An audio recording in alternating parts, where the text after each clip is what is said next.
Today is a special day at DiwanFM. We are honored and proud to welcome His Excellency Roddy Drummond, the British Ambassador to Tunisia, right here in Sfax at the headquarters of DiwanFM. Hello, Your Excellency. Aslama, it's great to be here.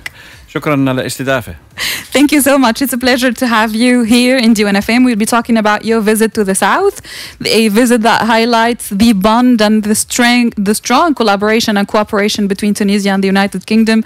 We'll be talking about that during today's interview. But first, allow me to ask you about your visit to the South. You've been there for the very first time, as far as I know. So what were your first impression? How did you perceive it?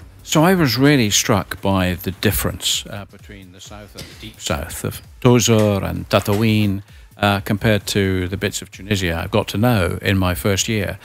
And I thought they were fascinating culturally, really, really deep ancient cultures there, the mixture of Amazigh and Arabic. Just get closer to the mic, please, Your Excellency. Yep. A little bit better? Yep. Do that again from the top, or no, it's okay. Go ahead. Thank you. I thought it was fascinating. Those differences, deep cultural differences between the Amazigh and Arab sides and the communities in around Tataouine. It was really fascinating. I can see already that I'll be back. I need to come back and see the Deep South again. And of course, I need to come back to Sfax. This has been too short a first visit to Sfax. There's so much to do here, particularly on business and education. Yeah, we thrive on business here in Sfax. So yeah, and if I want to know what differences have you seen between the South and the other parts that you visited in Tunisia? So we were really focused on some of the cultural protection projects around Tataouine and learning through those from the old traditions and helping the communities there, powered by women, the women in those communities, to rediscover the old crafts and find a way of showcasing them and harnessing that to the power of the history and the culture there. So the centre we've opened in Shanini, I think, brings a lot of that together, but it really depends on that dynamic local community led by the women in Shanini. That was another remarkable discovery. Okay, so yeah, exactly. One of the main parts of your visit to the South was to inaugurate and be present in the inauguration of the Shanini Center, which I guess it's a combination between culture, community, and heritage, and all the amazing things that the South can give to people and can demonstrate to people. So can you tell us a bit about the project? As far as I know, it was a collaboration between the British Council, the Durham University, and Tunisia's National Institute of Heritage, right? Absolutely, and that partnership was key, and it really depends on, in terms of taking it forward, on the Institut National de Patrimoine and the local council taking that forward and using the centre that they have helped create to drive forward development in that community. It should provide incomes and an outlet for the artistic creations that the women of that community can make. And it brought together so many different disciplines, from archaeology, rediscovering traditional crafts, traditional dyes and colours, which the women were able to use, and working out how to stabilise the architecture of some of the old buildings which are crumbling away, so that they last another generation and everyone can appreciate, see for themselves, but see for themselves the three-dimensional images that have been created by new archaeological techniques using drones and sensors, so you can really understand in 3 dimensions how not just Shanini, but Girmasa and other communities around there, why they're there, what their function was hundreds of years ago, because we've a lot to learn as we work out how to transform our communities and thrive in an era where we're challenged by climate change from some of the old techniques, some of the old methods of doing agriculture. Okay. This is interesting, and it's even amazing how the digital era, and both the past can be combined together to create something in the present that can make us both live something futuristic and something from the past at the same time. Absolutely. And bringing that right up to date, we also saw an amazing center teaching digital skills in Tatooine with the young entrepreneurs of the future from Tatooine, working out how they can develop their ideas and take those to the world, developing good new jobs and businesses in Tatooine. So because rural communities are challenged everywhere by the sort of pool that pulls people into the capitals or pulls people overseas. We want to help create livelihoods that keep people in those communities, to keep the communities alive for future generations. And I learned that the leading parts of the project are women. Yes. How do you perceive that, and how do you think that women being an important part in such a project can help in especially the sustainability of the Shneni Center? I think it's absolutely vital because they're the ones that, in the collaborations they've had with the University of Durham people and the INP, they're the ones that have the existing knowledge, and it was finding ways of bringing that together so that they can make a living out of this, keep their communities together, pay for their children to go to school and so on. And remarkable women, really, really strong, creative, hardworking women. Really a privilege, I know, for all the British researchers who were out there for months working with them, and for those of us who've just met them for the first time, really a privilege to get to know them a little. My wife also really enjoyed getting to know them and talking to them about the crafts and how they did things the way they did, why they'd created it that way. Do you remember one particular story that probably marked the visit from one of the women that were present there? So I think just the detailed descriptions of how they created what they're doing. It looks so simple because we're so used in this day and age to seeing things which are made by a machine. And the things that they're making are made by hand, and the materials that they have made are made by hand. So the constituent parts that go into it. And they explained that, they showed some of that, and it really was quite remarkable, the pride they took in passing that knowledge on, but then working with our researchers to work out how to use traditional dyes that they had lost the techniques to use, and working out how to use those. Okay, so they want to bring back those traditional colours, those natural colours, rather than using industrial, modern dyes, chemical, etc. Which is more sustainable for the environment. It uses the plants and the things which are in the communities in a sustainable way. Yeah, that's true. And if we go back to history, women in Tunisia have been always had an amazing role in the growth and development of our country. Absolutely. And we are talking already about women. I know that one of the priorities of the UK embassy is to work on women empowerment and helping women have a safer space, especially when it comes to technology and digital era, and especially entrepreneurship. Can you tell us about concrete initiatives that the UK embassy have done for women in Tunisia? So we're very proud to be partnering with UN Women and the Scout movement in a new initiative to work to combat digital violence against women and girls in particular, although it does affect, of course, everyone. And to work out how to create digital safe spaces with new software and new techniques to raise awareness, and then to find places where people can have safe exchanges and report problems they're having, and avoid getting in trouble, but also report crimes if crimes have taken place. And so it was a remarkably energetic discussion from young people and young scout leaders of how they could do this, and they're having to work out how to do this, and UN Women are facilitating this, but the ideas, the local solutions to these problems have to come from the community. But you could tell that the energy and the creativity of how to tackle these things was there amongst the young people themselves.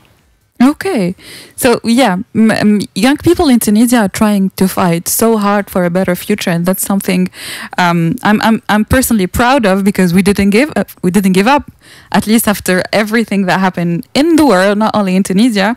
We are still fighting for a better Tunisia, and that's comes for all, I guess, all youth in the whole country, in the whole world.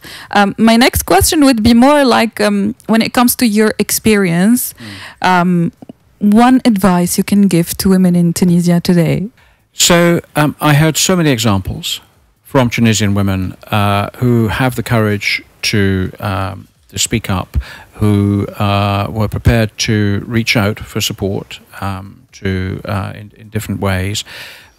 So have the courage to speak up, have the courage to work through problems. We were talking today to some young women and young men who we're supporting with livelihood training to get people back into work who've come out of work. And a lot of people have quite difficult experiences in their life. But if you ask for support, get support from the right places, and work hard, you will find your way through these difficulties. And again, the spirit of that group today that we saw here in Sfax was really quite remarkable. People giving very compelling presentations of how they were going to develop a small business, digital marketing presence to take forward their ideas. And yet behind it, when we talked to them, there were some quite difficult stories. People had confronted quite difficult problems. But by speaking up and by getting help from the right sources, then you can do it. You can succeed. And they were very inspiring young people. Yeah, that's true. I really love the advice, because if you don't speak up, no one will know what you've been through or the challenging you're facing. Absolutely. That's very true. Thank you so much for that. But one of the major challenges also in Tunisia is employment. Yeah. Yeah, so it's a big subject, let's say.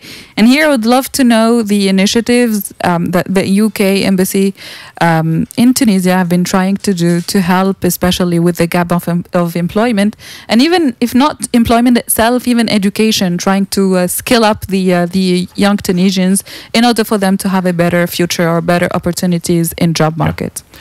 Well, I think the two things are linked. But I think one of the things that we're determined at the embassy is that we really have to do more to drive investment and drive business development between the two countries to the benefit of both. That we have to move away from a sort of development approach to something which finds opportunities, works out how they can be exploited, and gets investors involved to take advantage of the potential that is here to create the sustainable jobs that will help different communities. I saw that in Tozer, for example, with the investment in a groundbreaking solar project from Solcrypt, British company, which is investing in a new solar plant. And interestingly, it's right alongside of two other solar plants will be linked into the net through STEG. But it's being done differently, and it's to power a new kind of project up in the north of Tunisia, a new green data center, which can help Tunisia take advantage of both the green energy that's going to come out of the sunshine in the Sahara, to generate the kind of new jobs that are based on the data connections with Europe and the rest of the world. And there's huge opportunities there. This is the kind of project that once these people have done it and it's working in 2 years' time, in 2027, people will be going, okay, I want to do that, and we'll get 10 times the investment in that kind of field. Once people have broken ground, broken through, and shown how it can be done, and everyone can see the potential. Potential has to be, you have to work at it to realize potential, but it's coming, and that will generate good jobs both in Tozer and up in the north, and then in future data driven jobs, because you've got so many young people who are very IT literate, who are digital natives, who are able to take advantage of that and get fantastic jobs anywhere in the world. Of course, they can get jobs for tech companies in the UK and elsewhere, but also they can work here. The data connections are good, and we're seeing that with companies like InstaDeep and Go My Code are following on through as well to generate more of those kind of training opportunities and then jobs that can provide jobs here for Tunisians that want to stay here. Yeah, without having to move. Without having to move to the other side of the world. If you've got the green power here at the right price, which you don't now, but you will in a few years' time, and you can generate those kind of tech jobs here on a bigger scale, why would you swap the sunshine for the rain? Well, yeah, totally. I totally agree. Well, I love rain, so let's. I love rain too, but it's a baraka. But yeah. So if we talk about the Soul Crypt, right? It's the project in Tuzar, which is normally or should be a 100% solar powered data center. What do we know about it now? Do you have a date, deadlines? Do you have any idea? So construction is starting shortly. Okay. It should take 2 years to construct. It should be generating power in 2027. And the final location of the data center is just being worked on, but it's up in the north. It's close to the new Medusa cable that's just landed. That, again, is going to provide so many opportunities in technology for Tunisia to take advantage of that connectivity, that fast connectivity, almost instant, with Europe and through Europe, the rest of the world. And that will be such a competitive advantage for those who invest in this kind of field. So I think they're ahead of the game. I think they're going to be very successful, and I can see many other businesses wanting to follow their example. Yeah, that's true. It's a huge project and it's huge investment as well. It's heavy, but the return on investment is even heavier. So yeah, it's heavy, but it's fascinating to see the way they're doing it down in Tuzar, because, for example, to get the right investment from international institutions in London, people will only invest these days in a properly green project. So the fencing is permeable, so that the local wildlife and the weather can move through it. It's a very light fence. So, it's not a heavy wall that is required. So there's not a lot of concrete required. It's just, in fact, almost none. This is a very sustainable kind of project. Enough to secure the site, but without having to build a fortress. This is quite an open thing, because Tunisia is going to have to do many more of these to get to the sustainable energy revolution that it wants to take advantage of. The sunshine is there, but you've got to build those kind of facilities. And there are places in the desert that you really need to keep. There are places that are really valuable, and there are other bits that you could put these kind of plants with no impact, but then you'll get the green investment, which will make it happen. And if I go back to your experience and expertise, we had the one advice for women, now I want an advice for youth. When it comes to creating opportunities, not waiting for opportunities to come, when it comes to going green, when it comes to technology and digital, what can you tell the Tunisian young people?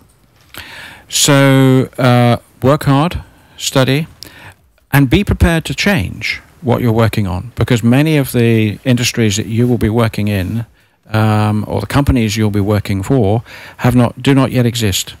So you might start off studying one thing, but you're then going to have to learn how to use AI or some element of technology to do things, and in 5 years' time you'll have to do another short course or learn in some other way to then shift your career in a slightly different direction. So you're going to have to be flexible, but so have that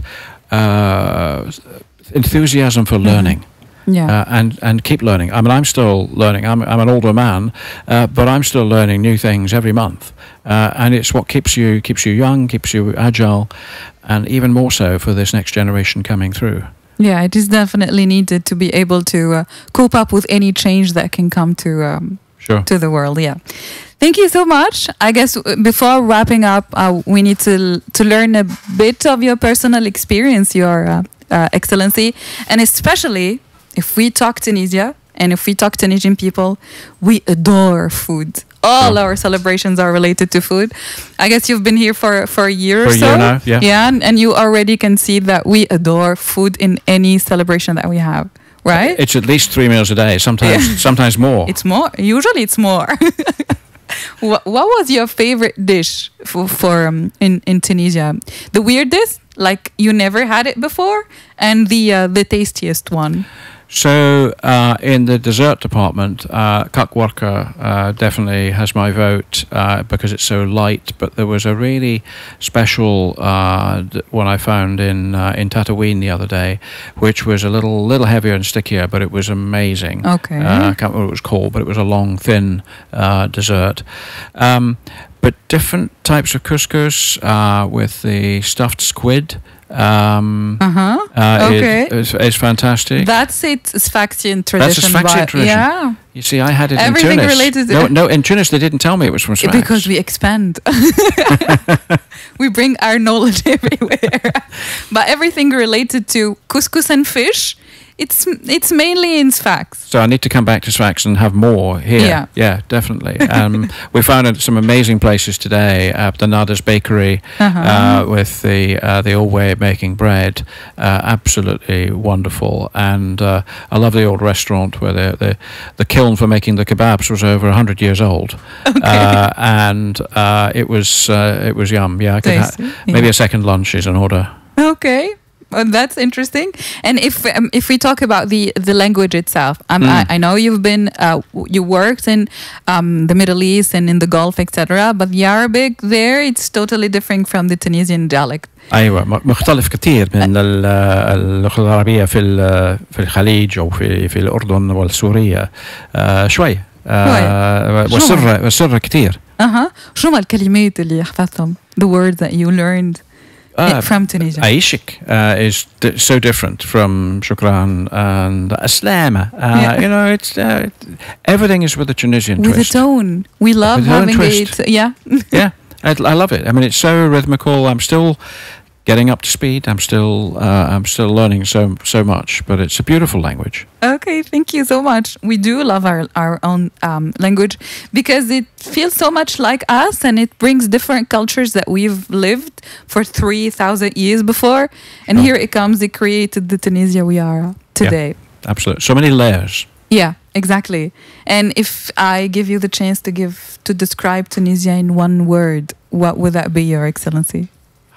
It's got to be diverse. There is so much diversity in culture and languages. Even from north to south, people are using different accents and different language. The many layers of history, the different cuisine in different places. There's a lot in. You know, you call yourself a small country, but I keep saying it's actually much bigger than you think. So I'm looking forward to the next 3 years exploring every corner. I've got a lot of corners to find yet. Yeah, I wish you all the success in your journey in Tunisia, and I hope you'll enjoy every part of it. It was very nice, and we are very pleased to have you here in DiwanFM and in Sfax especially. Thank you for all the insights and about the projects and the initiatives and the opportunities that connects Tunisia to the UK, and I believe that together we can make definitely better future for the young Tunisians. Absolutely, and keep an eye open on the embassy channels for opportunities when we're advertising for jobs or when we're the scholarships come around every year. We're always looking for talented young Tunisians to the Achieving Scheme. So we'll keep an eye on our channels, and we will put those opportunities out there. Definitely. Thank you so much. Thank you. You've been listening to DiwanFM, and this was our special interview with His Excellency Roddy Drummond, British Ambassador to Tunisia.